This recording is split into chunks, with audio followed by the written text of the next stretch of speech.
चाईबासा के सारंडा जंगल में search operation से जुड़ी बड़ी खबर के साथ चाईबासा के सारंडा जंगल में सर्च ऑपरेशन के दौरान आईडी विस्फोट में कोबरा बटालियन के असिस्टेंट कमांडेंट अजय मलिक घायल हो गए। सुरक्षा बलों की टीम नक्सल विरोधी अभियान पर निकली थी, तभी आईडी विस्फोट हुआ जिसकी चपेट में आने से वो घायल हो गए। इसके बाद दूसरी घटना में कोबरा बटालियन के 2 और जवान भी घायल हो गए। घायल अधिकारी और जवानों को तुरंत रेस्क्यू कर हेलीकॉप्टर से रांची लाया गया, जहां उनका इलाज जारी है। पुलिस इलाके में सर्च अभियान चला रही है। तभी सुरक्षा बल और नक्सलियों के बीच मुठभेड़ हुआ। इसके बाद पूरे इलाके में सुरक्षा बलों का सर्च ऑपरेशन और तेज गति से जारी है।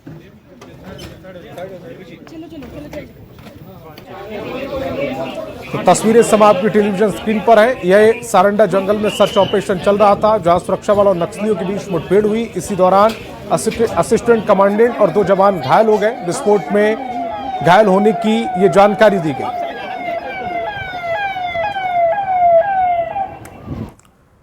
और चाईबासा में आईडी ब्लास्ट में असिस्टेंट कमांडेंट अजय मलिक घायल हो गए। उनके साथ ही नक्सलियों के साथ हुई मुठभेड़ में कोबरा बटालियन के हेड कांस्टेबल विक्रम यादव और संजीव कुमार भी नक्सलियों की गोली से घायल हो गए। सभी घायल जवानों को रांची के राज अस्पताल लाया गया, जहां उनका इलाज चल रहा है। वहीं असिस्टेंट कमांडेंट को बेहतर इलाज के लिए दिल्ली भेजने पर भी विचार किया जा रहा है। तो खात्मा करने का एक तरह से अभियान उसको लेकर के अक्सर आप देखते हो कि हमारे जवान घायल होते नजर आते हैं, आपको बता दें। और साहिबगंज से बड़ी खबर मिल रही है, जहां भिट्टा फौजदारी गांव में आग लगने से हड़कंप मच गया। सुभाष यादव के घर में खाना बनाते समय आग लगी थी। इस दौरान घर में रखा सिलेंडर भी ब्लास्ट कर गया। इस दौरान भड़की आग में 3 से 4 घर जलकर खाक हो गए। घर में रखा अनाज, कपड़े, फर्नीचर भी जल गए। ग्रामीणों ने कड़ी मशक्कत के बाद आग पर काबू पाया। 2 तस्वीरें आपकी टेलीविजन स्क्रीन पर।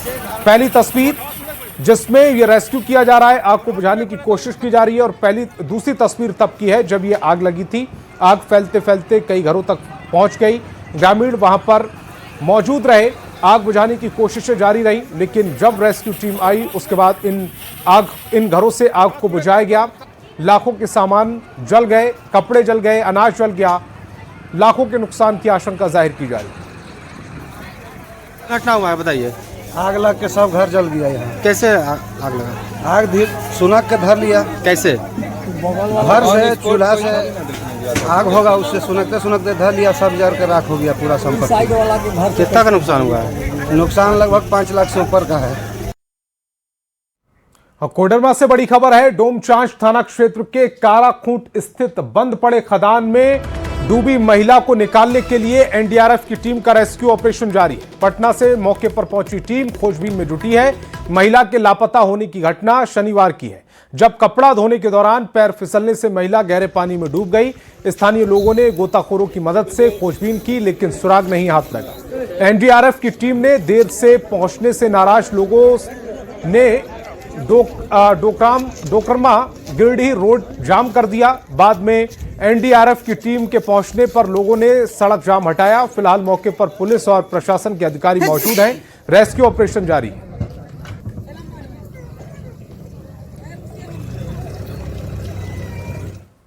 और अमेरिका इजराइल के हमले में ईरान के सुप्रीम लीडर अयातुल्लाह खामेनेई की मौत के खिलाफ रांची में विरोध प्रदर्शन किया गया है। शहर के करबला चौक से शुरू होकर प्रदर्शन कई प्रमुख इलाकों तक पहुंचा।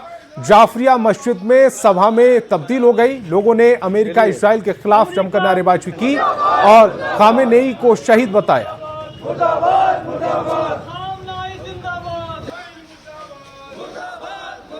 ऐसे शख्स की शहादत है जो एक किसी मजहब का लीडर नहीं था, इंसानियत और मजलूमों की आवाज बनकर के आया था। अयातुल्लाह खामेनेई के जाने से मिल्लत इस्लामिया यतीम हो गई। अयातुल्लाह खामेनेई की सिर्फ एक कसूर माना जाए, जो अमेरिका इस्राइल नहीं चाहता था कि मजलूमों की आवाज बने। उन्होंने गाजा फिलिस्तीन मजलूमों की आवाज बन करके उठे और उसी बुनियाद पर इतनी दुश्मनी बढ़ी कि आपने देखा कि आज उनकी शहादत हो गई।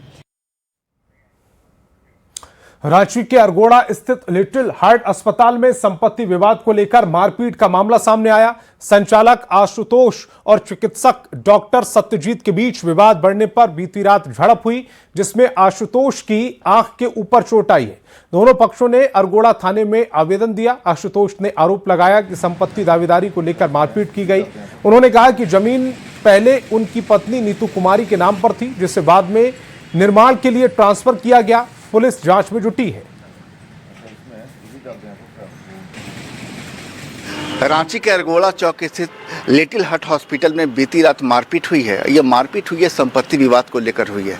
जो बताया जा रहा है कि हमारे साथ यहाँ पर लिटिल हार्ट के जो संचालक हैं और उनके साथ जो यहाँ काम करते हैं डॉक्टर सत्यजीत, उनके बीच मारपीट हुई है। दोनों रिश्ते में बहनोई और साले हैं। साथ में संपत्ति विवाद का मामला है। दोनों ही पार्टनर है इसके बीच में। हमसे ये जानेंगे कि ये जो बात मामला सामने आ रहा, पूरा मामला क्या है? ये संपत्ति यहाँ हॉस्पिटल बनाने के उद्देश्य से यहाँ पर अपनी पत्नी के नाम से यहाँ पर ज़मीन अलॉट कराए थे। बाद में सोसाइटी का नियम के अनुसार एक डॉक्टर जो रोड साइड प्रॉपर्टी होगा और डॉक्टर स्वयं मालिक होगा, तो इसमें अस्पताल चलाने के लिए एनओसी मिल सकता है। इसीलिए डॉक्टर सत्यजीत के नाम पर हम सोसाइटी में ट्रांसफ़र किए इनका प्रॉपर्टी। जैसे ही ट्रांसफ़र हुआ उसके बाद कैसे हमारी पत्नी से गिफ्ट डीड करा लिए। जैसे उनके नाम पर सब हो गया, सब स्टेबल हो गया, अस्पताल चालू हो गया, सब बढ़िया हो गया, तो ये लगे हमको संपत्ति से ही बाहर करने और हमको इस अस्पताल व्यवसाय से ही बाहर करने लगे। हमको धीरे धीरे करते एकदम हमको ऐसा काट के अलग कर दिए। एक नोटिस आया है 166 कि जो यथास्थिति है बनाए रखिए जब तक कोई बात क्लियर नहीं हो जाती है। उसी को लेके वो काफ़ी दिनों से 2-4 दिनों से मारपीट करने पे उतारू हैं। और ये भी बीती रात को कैमरा नोच रहे थे। हमारे घर के आगे जो कैमरा लगा हुआ है उसको नोच के, और उनका उद्देश्य अब लग रहा है कि उनका उद्देश्य ही था मारपीट एवं पुरुष पर अनाधिकृत कोई किसी तरह का आरोप लगाना एक महिला के द्वारा। इस तरह का उनकी मंशा जाहिर हो रही थी। तो आप दोनों इसी अस्पताल के परिसर में ही रहते हैं? ये अस्पताल यहाँ से पहले रोड नंबर 1 और 2 के बीच में किराए के मकान में शुरू हुई थी, जिसमें उस समय डॉक्टर सत्यजीत जो मेरे छोटे भाई हैं, जिनको हम पुत्र के समान मानते आए, इसी के चलते शायद आज विवाद भी इस हद तक पहुंच गई है। आशुतोष जी जो कि इस अस्पताल के संचालक हैं, पूरा प्रशासनिक कार्य यही देखते हैं, लेकिन जो अस्पताल चूँकि एक डॉक्टर के कह सकते हैं कि डॉक्टर के अनुसार चलता है, का मामला थाने में है और इसकी जाँच जारी है। संजय कुमार सिन्हा, न्यूज़ 18 रांची। और रांची के लिटिल हार्ट अस्पताल विवाद में दूसरे पक्ष के डॉक्टर सत्यजीत और डॉक्टर पूजा रानी ने प्रेस बयान जारी कर अपना पक्ष रखा है। डॉक्टर सत्यजीत ने अस्पताल की संपत्ति को अपना बताते हुए संचालक आशुतोष और उनकी पत्नी के आरोपों को खारिज किया। उन्होंने कहा कि जमीन, डीड, सोसाइटी, रजिस्ट्रेशन और निगम होल्डिंग उनके नाम पर है। खुद पर मारपीट का आरोप लगाते हुए सीटी स्कैन कराने की बात कही है। बहन बहनोई पर संपत्ति कब्जाने की मंशा का भी आरोप लगाया गया। तो 3 तस्वीरें आपकी टेलीविजन स्क्रीन पर। रांची का वो अस्पताल जिसके डॉक्यूमेंट्स पहली तस्वीर में नजर आ रहे हैं। दूसरी तस्वीर में विवाद की वो तस्वीरें हैं जिसमें मारपीट इन तस्वीरों में नजर आ रही है। और तीसरी तस्वीर जब प्रेस कॉन्फ्रेंस की गई उस दौरान की।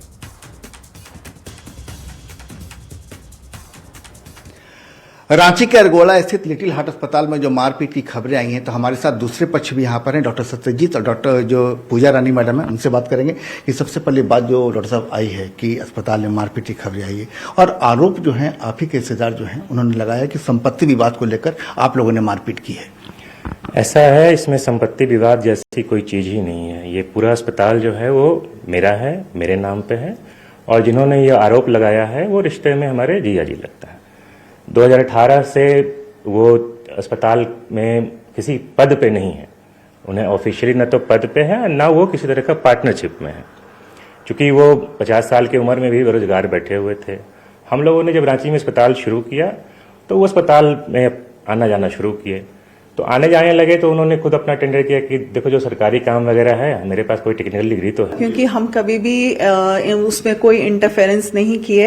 कल हम घर में थे तो अचानक हमको कुछ हल्ले की आवाज सुनाई दी, तो हम ऊपर गए तो वो अजीब टाइप से बिहेव कर रहे थे। मेरे हस्बैंड को जकड़ के रखा हुआ था, गले से ऐसे पकड़ के दाबा हुआ था, जिसका वीडियो हमने भी बनाया।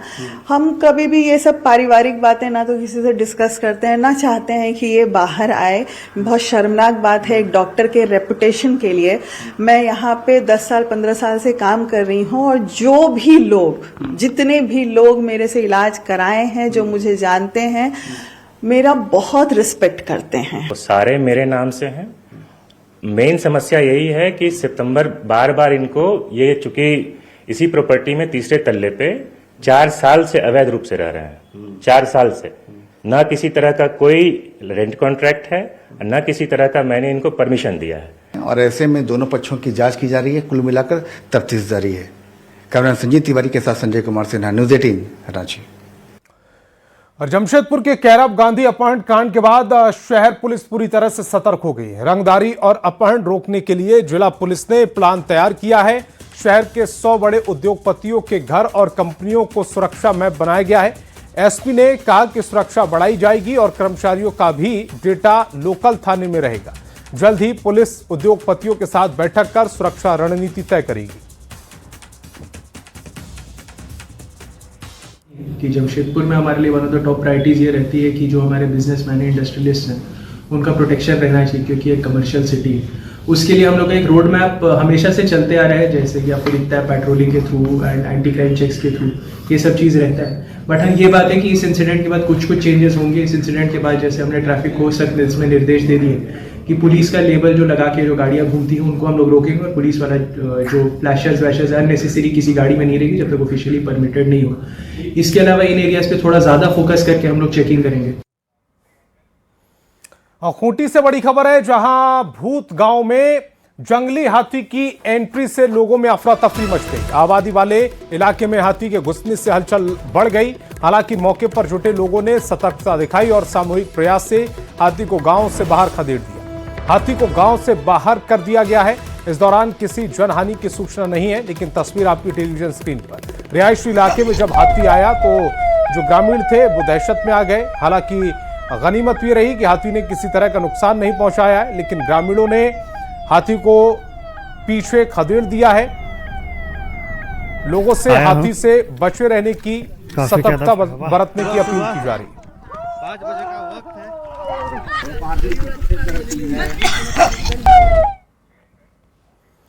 और बात अगर बोकारो की करें तो यहां भी गोमिया प्रखंड के लुगु पहाड़ पर 17 हाथियों का झुंड घूम रहा है। इनमें 5 आक्रामक हाथियों का समूह भी शामिल है, जिसने पूर्व में बोकारो और हजारीबाग में उत्पात मचाया। वन विभाग की QRT ने सभी झुंडों को पहाड़ क्षेत्र में पहुंचाकर निगरानी शुरू कर दी है। वन विभाग के पदाधिकारी ने बताया कि हजारीबाग, रामगढ़ की टीमें भी नजर रखे हुए हैं। मादा हाथियों की मौजूदगी से आक्रामकता कम होने की उम्मीद जताई जा रही है। घंटाबारी का जो ऊपर का एरिया है पहाड़ का, उसमें पर्याप्त मात्रा में भोजन तथा पानी की सुविधा है। इस वजह से शायद वो झुंड अभी वहीं पे स्टेशन है, लेकिन किसी भी वक्त पे वो झुंड एक तो मुरपा, चोरगावा या फिर पिंडरा की तरफ से नीचे आ सकता है। इसलिए रोज हमारा एक QRT टीम इन तीनों एरियाज में स्टेशन होता है। इसके साथ ही मांडू और गोला का, रामगढ़ का जो टीम है, वो डाका साड़म और दनिया की तरफ स्टेशन होता है। हम एहतियात बरत रहे हैं। और गिरिडीह जिले के स्टेशन रोड स्थित प्रधान गुरुद्वारा पहुंचकर नवनिर्वाचित मेयर प्रमिला मेहरा और झारखंड सरकार के मंत्री सुदीप कुमार सोनू ने आशीर्वाद दिया। इस दौरान मंत्री ने जेएमएम के समर्थित प्रत्याशी को आशीर्वाद देने के लिए नगर निगम की जनता का आभार जताया और कहा कि जिन जिन मुद्दों को लेकर जनता ने विश्वास जताया है, उन तमाम मुद्दों पर खरा उतरने की कोशिश रहेगी।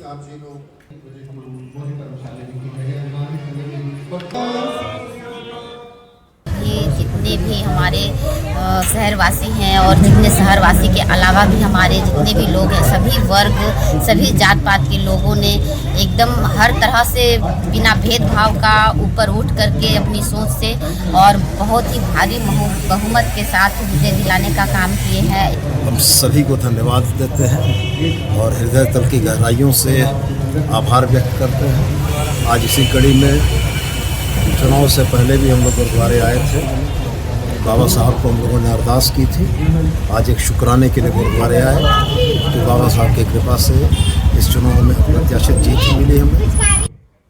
और नगर निकाय चुनाव में बीजेपी को शहरी क्षेत्र में उम्मीद के अनुरूप सफलता नहीं मिली है। इसको लेकर चर्चा और सियासत काफी तेज चल रही है। न्यूज़ 18 से खास बातचीत में बीजेपी विधायक सीपी सिंह ने कई खुलासे भी किए हैं। नगर निगम क्षेत्र की बात करें तो रांची में सफलता जरूर मिली है, लेकिन कई ऐसे शहरी क्षेत्र हैं जहां बीजेपी अपने परफॉर्मेंस का जो दावा कर रही थी वहां से चूक गई है। रांची निगम क्षेत्र में हालांकि रोशनी खलखो ने अपना दबदबा साबित किया और इसमें महत्वपूर्ण भूमिका निभाई रांची के विधायक सीपी सिंह, जो कि 7वीं बार विधायक हैं। लगातार जो कह सकते कि आभार यात्रा में शामिल भी हो रहे हैं, लेकिन एक बड़ा सवाल पार्टी के लिए है कि पार्टी जो दावा कर रही थी कि शहरी इलाकों में जो पार्टी मजबूती के साथ है वो मजबूती आखिर क्यों नजर नहीं आई। सर, निकाय चुनाव में भले ही रांची में जीत मिली हो, लेकिन पार्टी के हाथ से क्या शहरी क्षेत्र निकल रहे हैं? देखिए, पार्टी के हाथ से शहरी क्षेत्र निकल नहीं रहे, बल्कि जो मुझे समझ में आया कि कहीं ना कहीं समर्थन करने में, समर्थित प्रत्याशी खड़ा करने में कहीं ना कहीं चूक हुई होगी और जिसी का दुष्परिणाम है कि कई जगह से भारतीय जनता पार्टी समर्थित उम्मीदवार हार गए। अब बागी जीते और बागी जीते। अब या कहिए कि जो खड़ा हुए, बागी तो शब्द का प्रयोग मैं इसलिए नहीं करूँगा कि भाई उन्हें लग रहा था कि मैं जीतूँगा तो खड़ा हो गया। मेरा ये कहना है कि इसके पीछे रीजन भी कई हैं। एक तो यूनिवर्सल ट्रूथ है कि भाई मुसलमान और ईसाई का वोट भारतीय जनता पार्टी को नहीं मिलेगा, न मिलता है और आगे भी नहीं मिलेगा।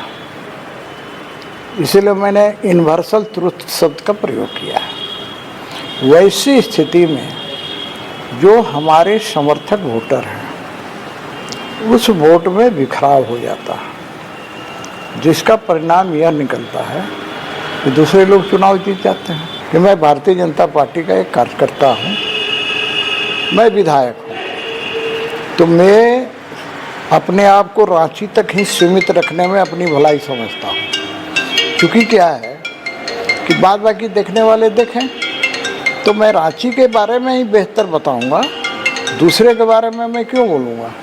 मैं रांची में मैं एक बात बोल रहा था कि रांची में मैं बेहद खुश हूँ, लेकिन संतुष्ट नहीं हूँ। संतुष्ट इसलिए नहीं हूँ कि जितनी अपेक्षा थी जीत का मार्जिन का, वो अपेक्षा पूर्ण नहीं हुआ। लोकतांत्रिक व्यवस्था के तहत तो सारी चीज़ें प्रदेश स्तर से तय होती है। हम लोग तो कर्तव्यों का पालन करते हैं, बाद बाकी देना और किसको देना किसको नहीं देना ये प्रदेश नेतृत्व का काम है।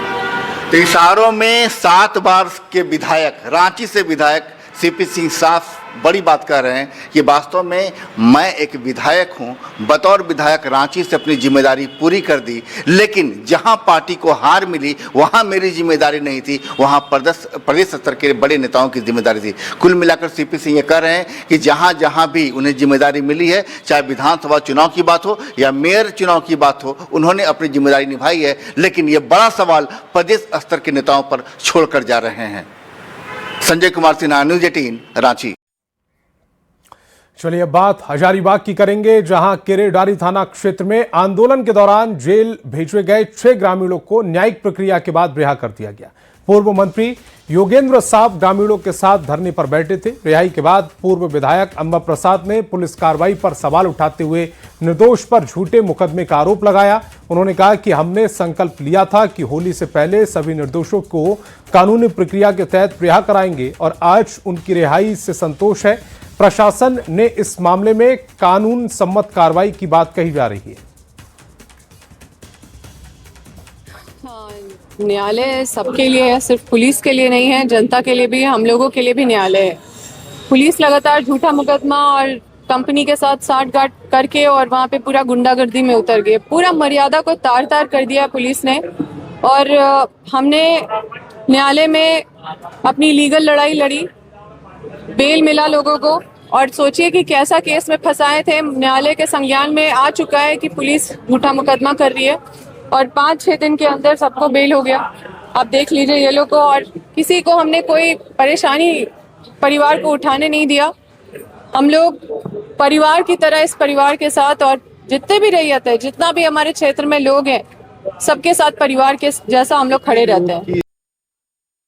बिहार के मुख्यमंत्री नीतीश कुमार का जन्मदिन जमशेदपुर के बारीडीह स्थित जेडीयू कार्यालय में धूमधाम से मनाया गया, जहां जेडीयू विधायक सरयू राय के साथ पार्टी के नेता कार्यकर्ता भी मौजूद रहे। इस दौरान केक काटकर और एक दूसरे को मिठाई खिलाकर नीतीश कुमार का जन्मदिन मनाया गया।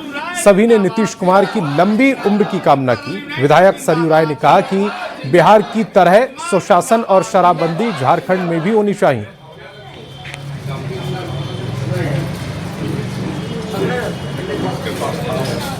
जिस तरह से बिहार में सरकार चलाया, वहाँ कानून व्यवस्था की बिगड़ी स्थिति को ठीक किया, राज्य को विकास दिशा में आगे बढ़ाया, भ्रष्टाचार पर अंकुश लगाने का प्रयास किया, शराबबंदी की, ये सारी जो चीजें हैं इनको और भी राज्य लागू करें और खास करके झारखंड में भी इसका प्रभाव हो और सुशासन यहाँ भी आए, तो ये नीतीश कुमार ने जो किया है उसकी सार्थकता होगी। और खबर राजधानी रांची से, जहां सेक्स रैकेट का भंडाफोड़ हुआ। पुलिस ने इस मामले में 5 लड़कियों को गिरफ्तार किया है। सभी लड़कियों को चुटिया थाना में रखकर पूछताछ की जा रही है। गिरफ्तार 5 लड़कियों में एक लड़की पहले भी देह व्यापार में संलिप्त रही और वह जेल भी जा चुकी है। इसमें कुछ गुप्त सूचना भी मिली थी और कुछ जो प्रीवियस जो क्राइम है, जिसमें सूचना मिल रही थी कि कुछ व्यक्तियों के द्वारा पब्लिक सॉलिसिटिंग और जो ये ह्यूमन ट्रैफिकिंग जो की जा रही थी, और उसमें इमोरल ट्रैफिकिंग के अलावा जो है सॉलिसिटिंग इन पब्लिक वाला भी एक्ट है, जिसमें कुछ लड़कियों मतलब बोला जाए तो अवैध देह व्यापार की जो सूचना मिली थी उसके आधार पर पुलिस के द्वारा रेड की गई है अक्रॉस मल्टीपल पुलिस स्टेशंस, और इसमें कुछ लोगों को गिरफ्तार भी किया गया है। आगे की कार्रवाई पुलिस के द्वारा की। और गुमला में बड़ी खबर है, जहां नाबालिग से सामूहिक दुष्कर्म की घटना सामने आई। मेला से लौटने के दौरान घटना को अंजाम दिया गया। पुलिस ने सभी 6 आरोपियों को गिरफ्तार कर लिया। इसमें 2 बालिग और 4 नाबालिग शामिल हैं। आरोपियों के पास से 5 मोबाइल फोन बरामद किए गए। एसडीपीओ के नेतृत्व में की गई इस कार्रवाई के बाद पुलिस आगे के एक्शन में जुट गई है। गुमला के रायडीह थाना क्षेत्र का यह पूरा मामला है।